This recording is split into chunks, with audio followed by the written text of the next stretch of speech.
ард түзөө үзүүлж байна.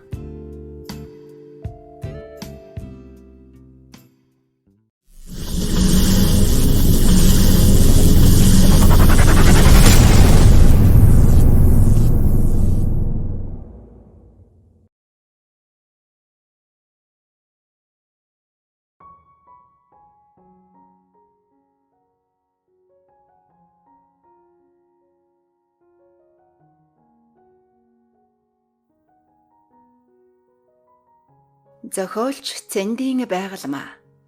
Мянган жил дургах ганц сарнай өгүүлэлэг. Навчис хийсэн намрын тэр нэг орой сэтгэл минь нэг л уйтай. Гадаа хүүхдүүд хөгжилтөнд тоглож, хөгшөд элдвийг ярилцсан өвгөд сарвчны доор даалуу тоглоно. Энд тэнд хосууд бие биедээ элдвийг шивнэхэд бүсгүй нь жаргалтай нарахгүй тас хөхрөн сууна. Гэтэл би ямар байна? Сэтгэл минь нэг л хоосон, хөнгөн гунигтай. Яагаад ч юм бэ гомдлоор дүүрэн, юу ч юм мэдэхгүй гүлрэн нүдэндээ нулимстай сууж байдаг. Төрсөн өдөр минь болох тэр өдрийн өглөө би ямар жаргалтай байваа. Хорвоо ертөнц дээр надаас өөр тийм жаргалтай хүнийг би урд нь хараагүй мэт санагдана. Хайр гэдгийг амталж, түүнээ мэдэрч, түүндээ уусан шингэсэн хүн л над шиг жаргалтай байдаг байх. Дөлгөө минь ёстой л нэрэндээ таарсан дөлгөөхөн, халамжтай, надтай л өөлөх юмгүй сайхан залуу илээ.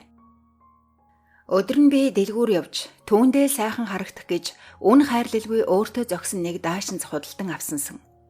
Яагаад ч юм би энэ өдрийг миний амьдралд тохиолдох хамгийн дурсгалтай өдөр болох байхаа гэж битүүхэндээ гордож байсан. Үгүй мөн гинэн амтэн шүү. Юм бүхнийг цагаанаар харж, итгэл гэдэг дөнгөнд хүлүүлэн нүд нь ганцхан түүнээсээ өөр хэнийг ч харахаа байжсан байж. Урд өдөр нь дөлгөө минь намайг гэрт хүргэж өгөөд буцахтаа удаан гихч нь уруул дээр минь үнсээд тэврээд зогсож байхдаа нэг л их санаа алдаад хорогдоотч байх шиг байж үлээ. Харин тэр үед би хайрын далайд живчихсэн тэр бүхнийг сайн анзаараагүйсэн. Орой болж найзууд ч ирж, би ч өөрийнхөө чадах хэрээрээ төрсөн өдрийн ширээ засаж, хэрэндээ л хөөрхөн харагдахыг хичээж үлээ. Найзууд төрсөн өдрийн хүндэт эзэн ямар үзэсгэлэнтэй харагдаж байна хэмээлдээд эдэж уун хөгжилтцгөн. Би ч тэднийг хараад өөрийн ирэхгүй сэтгэл сэргэн баясавч, дөлгөөний байгаа байдалд санаа зовноод байв. Зочид эхнээсээ ерөөл өргөн бэлгээ өгч эхэллээ. Дөлгөө минь яа харахгүй нэг л сонин дүнсгэр тэрүүхэндээ дууга хураан хулмалцсан суун. Гэтэл юу болсон гэж? Тэнгэр минь ийм юм гэж байх уу да? Дөлгөөн хамгийн сүүлд босч хоолойгоо норгосноо над руу нэг л сонин харлаа. Бүгд л дөлгөөнийг шимтэн харж юу хэлэх болоо ямар бэлэг өгөх бол гэх шиг хүлээцгэн. Би ч гэсэн битүүхэндээ сүйн бөгж гордон зүрх минь түг цохилно. Тэр минь халааснасаа бугуун зүйлд гарган зүүж өгөөд гарын дээр минь нэгэнтээ үнсэн санаа алдснаа. Туула босоод ирдэ хэмээн багын минь найзыг дууддаг байгаа. Бүгд гайхан тэр хоёрыг ээлжлэн дуугийнхэн ширтлээ. Дөлгөөн үргэлжлүүлэн уучлаарай Мишель. Туул бид хоёр суухаар болсон. Туул жирэмсэн. Гэнэт дотор харанхуйлж нүдийг минь нулимс бүрхээд ирлээ. Цаашаа юу болсныг мэдсэнгүй, мэдхийг ч хүссэнгүй. Амьдралдаа хийж байсан хамгийн чөтгөр авмаар гуниг дагуулсан төрсөн өдрийн баяр. Ийхүү элдэг бодол дарагдан сууж байгаад хажууд хүн ирснийг ч анзаарсангүй. Хэн нэгэн мөрөнд минь хурч чи зүгээр үү? Ийм хөөрхөн охин уйлдаг юм уу гэснээ үл таних залуу халаасаа ухаж байгаа харагдана. Тэгснээ яана алчуур салбитэг алин ч алга гээд гараараа нулимсыг минь арчингаа инээмсэглэв. Тэгээд зөндөөл юм яриад байдаг. Үнэндээ ярьсан юмнаас нь нэгийг нь ч ойлгосонгүй. Гэтэл нөгөөх чинь хөөе ингээд хоёулаа танилцаагүй юм байна. Чи энэ байрных уу? Чамайг хэн гэдэг вэ? Намайг Баярбат гэдэг. Би энэ 2 дугаар орцных л доо. Чи намайг танихгүй байхаа. Би цэрэгт яваад саяхан ирсэн гээд урсгаж гарав. Мишель жаахан төвөгшөөсөн ч инээмсэглэн өөдөөс нь харснаа. Намайг Мишель гэдэг. Манайх нүүж ирээд удаагүй байгаа хэмээн хэлээд босон яв. Баярбат хүй чи ядаж баяртай гэж хэлэхгүй юм уу? Мишель чив чимээгүй эргэж чаралгүй тэр чихтэй гэрээ зөглөв. Үүнээс 2 хоногийн дараа утсан дуугарахад харуул туулын дуугаар уур нь хүрсэн хэдий ч хүчээр бие барьлаа. Байна уу? Туул хэсэг чимээгүй байснаа. Мишель, миний найз кафе дээр одоо хүрээд ирдэхгүй. Надад чамтай ярих юм байна гээд хариу хүлээлгүй уцаа тасалчихлаа. Мишель яахаа мэдхээ болон бодож. За яах вэ? Би ямар энэ хоёроос зүгтаах юм хийсэн биш. Ядаж очиж юм авъя да хэмээн хувцлаж эхлэв. Мишель, намайг уучлаарай. Ийм юм болно гэж хэн ч мэдсэнгүй. Надад дөлгөө үнэхээр таалагддаг. Гэхдээ тэр чамд хайртай. Би хүүхэдтэй болсон болохоор л намайг сонгосон. Тэдний ээж аав ямар зарчимч билээ? Чи өөрөө мэдж байгаа да. Мишель, тийм шүү. Очиж миний багын найзтай шүү. Химэн бодсноо. Та хоёрт аз жаргал хүсье. Би юм аваад явлаа. Мишель, найз нь харин энийг л хэлэх гэсэн юм. Чи одоо ганцаараа энэ кафегаа ажилуул л да. Найз нь ажил хийж чадахгүй байх. Тэгээд ч би ямар чамд тусалж байсан биш. Хамгийн гол нь би чинийхээ хамгийн үнэтэй, хайртай эрднийг авчихсан шүү дээ. Найзаагаа уучлаарай гээд өөрийн гисэн юм аваад гараад явчихв. Мишель тэнгэлзэн бодлоо. Бардам зан болохоор чи яах гээд байгаа юм бэ? Хүний ямар анх нээхэд чи 1 төгрөг өгсөн билүү хэмээн шивнэн. Гэтэл амьдрал дээр ямар үйлээ? Аав нь нэг хувийн компанид жолооч, ээж нь сургуульд үйлчлэгч, тэгээд 3 дүү, дээрэс нь өөрөө оюутан. Ганц амин зуулга нь энэ кафе. Ийхүү шийдэж ядан суудал дөлгөөнтэйгээ анх танилцж байсан нь бодогдлоо. Туул Мишель хоёр багын найзууд. Туулынх боломжийн амьдралтай. Ээж нь гадаадын нэгэн төсөл дээр ажилладаг. Аав нь өөрийн гэсэн зах зээлтэй хувийн компанитай. Туул анх санаачлан Мишель дэмжснээр тэр хоёр бие дааж амьдрч үзье гэж шийдээд удтал ярилцсны эцэст кафе түрээслэж ажилуулахаар болов. Элдв зар уншиж 4-р хороололд байрлал сайтай, зочид буудал, бильярдтай нэг кафе сэтгэлтэн нийцэж сонгов. Гэтэл хамт явж үзэх өдөр Туул найз нь өнөөдөр ээж аавтай хүлээн авалтанд орохоор болчихлоо. Миний найз үзээд таалагдвал авчих. Мөнгө яах вэ? Найз нь зохицуулнаа. Тэгээд ч хүнтэй ярьж арга ивийг нь олохдоо чи мундаг шүү дээ гээд дүрлгэр хөөрхөн нүдээ эргэлдүүлэн ирмэв. Туулыг хинж харсан ёстой л талын хулан шиг омог бардам, өөртөө итгэлтэй, тормолцсон алаг нүд, дэрвэр сормуус, урт хөл, гойлог тэгш бие. Гантиг цагаан царай нь ер нь л европчууд хөрхтэй охин. Тиймдээ ч ирчүүдийг тэр болгон ойшож үзэхгүй байнга л нийллээлгэн, саллаалгэн, уйдлаалгэн. Мишельч тэр бүхэнд нь аль хэдийн дасчихсан сонсоод л инээгээд бас тэрүүхэндээ жаахан цаашлуулад явна. Мишель уцаар ярин кафег заалгаж аваад очлоо. Үүдээр ороод хартал нэг давхурт 2 хаалга байвч онгорхой байгаа шинж алга. Гайхан шатаар өгсдөл 2 давхурт буудлын үйлчлэгч хүн орж ирж байгаагч анзаарсан шинжгүй нүрээ бодон сууна. Мишель дэрэгдэн очин уучлаарай, энд кафе түрээслэн гэсэн үү? Нөгөө хүүхэн нүдээ нэг их том болгон хараад "Тийм, чи яасан үзэх гэж явна уу?" гээд муухан мушилзаад урд нь орон тонтхор бүхсээ хайлан алхлаа. Саяхан энд хятад хоол хийдэг байсан юм. Хүмүүс олон юм яриад хил ам хийгээд болиулчихсан. За үзэж бай да, удахгүй босс ирнэ гэд гараад явчихв. Доторх загвар нь ерөнхийдөө дажгүй юм. Ганц 2 юмыг нь жаахан өөрчлөлтөл болмоор ер нь их хөрөнгө хаяж сайн хийсэн ажээ. Гэтэл ханан дээр нь үлгсэн нэг зураг эрэхгүй сонирхлыг нь тадлаа. Борон үйл татсан бараан тэнгэр, доор нь хагарч цуурсан хуучин замын дунд ганц ширхэг зэрлэг сарнаа ургасан харагдана. Таалагдж байна уу? Гэх дуунаар цочин эргэн хартал дулаахан төрхтэй нүдэрээ инээмсэглсэн цэвэрхэн цагаан залуу зогсож байв. Мишель сандарсандаа "Үгүй би энэ зураг кафе үзэх гээд хэмээн юу ярьж байгааг нь мэддэхгүй хольж хутхан ээрч гардаг байгаа." Тэгэхэд дөлгөө минь инээмсэглэн "Яасан айлгчгүй да. Тайван эхнээс нь ярьдаа" гэв. Ингэж анх удаа кафед хайрт чамтайгаа учирч билээ. Цаг хугацаа ямар ч хурд юм битээ. Нэг л мэдхэд аль хэдийн хагас жил өнгөрчгөж. Туул бид хоёрын ажилч овоо урагштай явж байтал гинт ийм юм болчихдог. Яагаад? Хизээ юунаас болоод энэ хоёр хүүхэдтэй болтлоо ингээд дотносчваа. Химээгээд нэгэнтээ санаа алдлаа. Ийхүү элдвийг бодон сууж байтал тоогооч өгч "Мишель, эгч нь чиний дуртай мөөхтэй хуургыг хийчихлээ. Хичээлдээ явахаас өмнө идчих. Царай чинь их цонхгор харагдаж байна" гэв. "Баярлаа цэцгээгчээ" гээд маш их үлснөө сая л мэдэв. Мишель гэнэт хоолны үнэр аваад дотор нь муухай оргон ариун цэврийн өрөөрөө гуйлаа. Хэд сайн огуулж аваад гэцээ даран ярвасаар царайгаа тойлонд хараад гайхав. Түүний өмнө тэс ондоо Мишель зогсож байх нь тэр.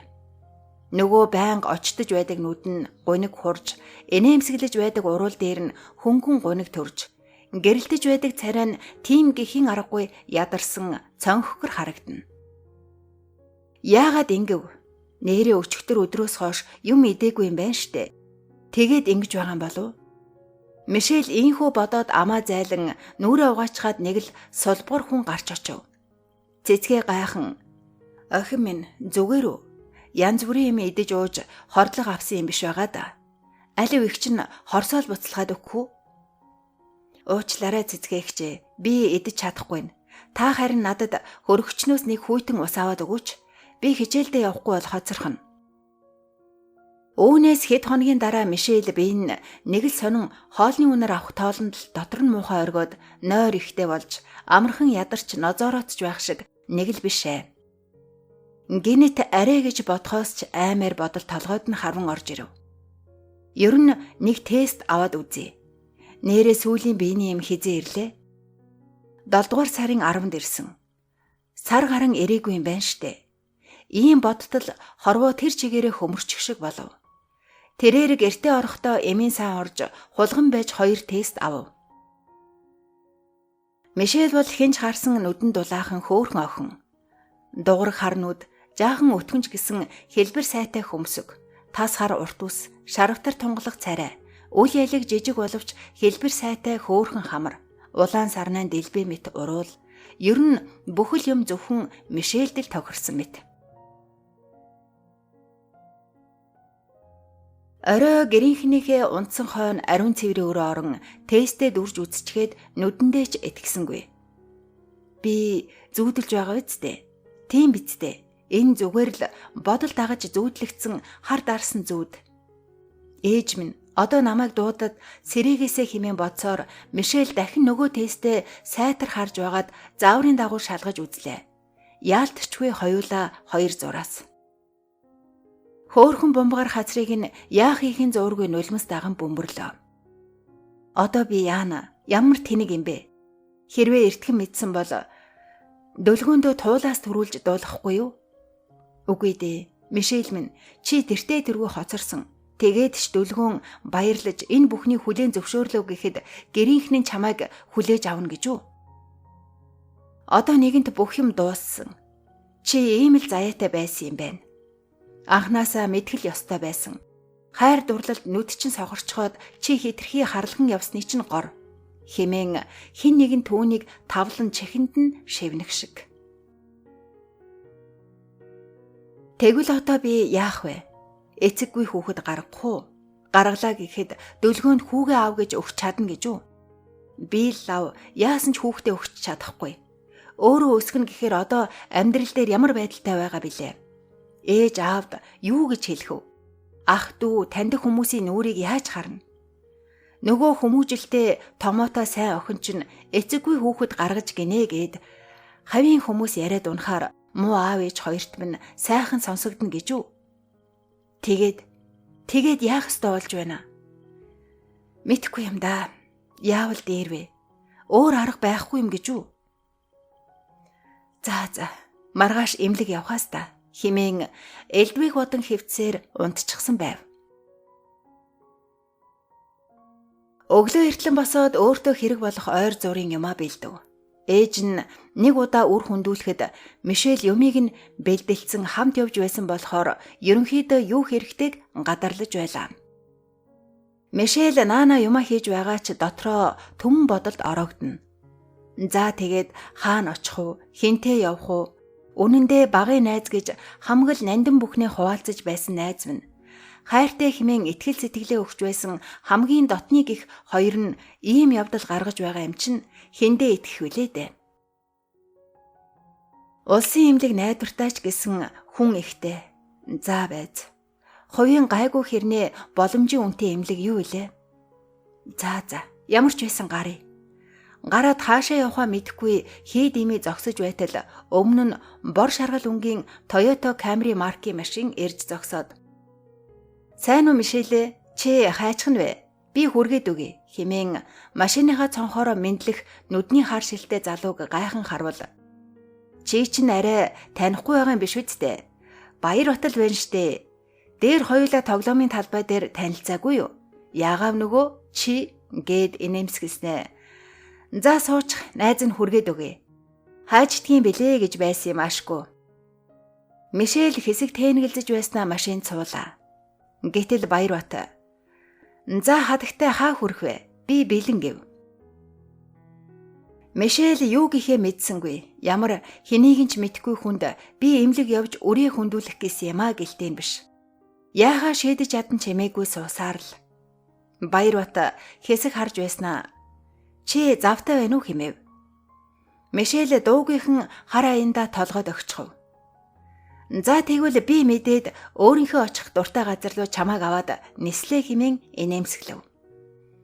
Мишель толгойд охингоо өөдөөс нь хараад юундаа ингэж юм л бол энийгээд байдаг юм байна гэж бодсноо.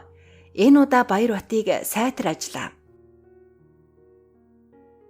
Жижигвтер сэргэлэн нүд, бордуу царай, байдгал энгийн залуу. Гэхдээ нэг л сонин түүнд дотн санагдаад байв. Тэд явсаар хүүхдийн цэнгэлдэх хүрээлэнд ирлээ. Баярбат "За найзынх нь эрэх дуртай газар энэ дээ.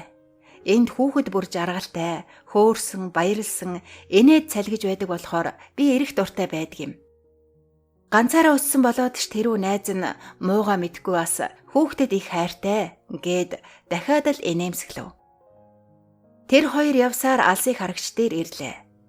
Дээшээ алгуурхан хөөрөх тусам Мишельд яагаад ч юм мэдэхгүй нэг л сонин мэдрэмж төрнө. Гэтэл хаанаас ч юм нэг жаахан охин хөөрхөн нь аргагүй хот инээх дуулдахад үүнийг сонсоод Мишелийн дотроос бас нэгэн хүүхэд "Ээж намайг аврал да" гэх шиг. Гэнэт Мишель эхэр татан уйлчхав. Баярбат сандран "Яасан? Чи зүгээр үү? Өндрөөс айдаг юм биш үү?" гэд дөхөн сууж гараас нь барьлаа. Мишель яг л аавдаа эрхлэж буй жаахан охин шиг энгэрт нь наалдан уйлж гарав. Баярбат хийл сандран тайвшруулах үгээ олж ядахтаа дэмийл мөрийг нь зөөлөн алгадан "Уйлмаар байвал уйл л да. Дотроо онгойтол хамаг юмаа гадагшлуулад ав. Надаас санаа зовлтгүй. Уйлмаар үедээ уйлж байх хэрэгтэй" гэдгийм билээ. Мишель хэсэг уйлж байгаад овоо тайвшруу бололтой толгойгоо өргөн нулимсан арчингаа санаа алдаад "Уучлаарай намайг. Үнэндээ бие барьж чадсангүй. Ярвал их урт түүх. Зүгээр л ерөнхийд нь хэлэхэд би түрүү эмнэлэг явж үр хүндүүлэх гэж байсан юм. Тэгтэл саяны охиныг инээхэд тэссэнгүй. Чи намайг юу л гэж ойлгон дураараа л бол. Би" гэд цааш нь ярих гэтэл Баярбат нөгөө л инээмсэглэлээрээ инээмсэглэн "Цааш нь яриад хэрэггүй. Хоёулаа чинь тоглох гэж ирээ үсттэй. Одоо дараагийн тоглоом гинжин дээр суух уу?" Тэр хоёр паркийн бараг бүх тоглоомн дээр сууж дуусгав. Хэдий ядарсан ч гэсэн Мишелийн сэтгэл овоос хэрэгсэн нь илт. Тэгээд зайрмаг авч идэнгээ сандал дээр очиж суутал Баярбат "Чи эндээ босолгүй хүлээж байгаарай. Найз нь 10 минут. Заавал хүлээн шүү" гэд гүйгээд явчихав. Мишель учрыг нь олж ядан зайрамгаа эдэнгээ хизээ хамгийн сүүлд энд ирж тоглолоо. За байз. 4-р ангиа төгсдөг жил байхаа. Аав нь шагнуулсан гээд 3 хүүхдээ дагуулan ирж тоглож байсан санагдана. Тэр үед ээж нь том гэдэстэйгээд яваагүй. Аав нь л өдөржингөө тоглоулаад дараа нь бамбрууш кафед орж зайрамг авч өгөөд бүгд хөгжилдөн гэртээ иртэл ээж нь байдаггүй. Аав нь сандран хөлсөө арцаар хажуугийн хашааны хөршөөс асуудал төрөх рүү явсан гэв. Энэ үед баг дүү отхон нь төрсөн байсан.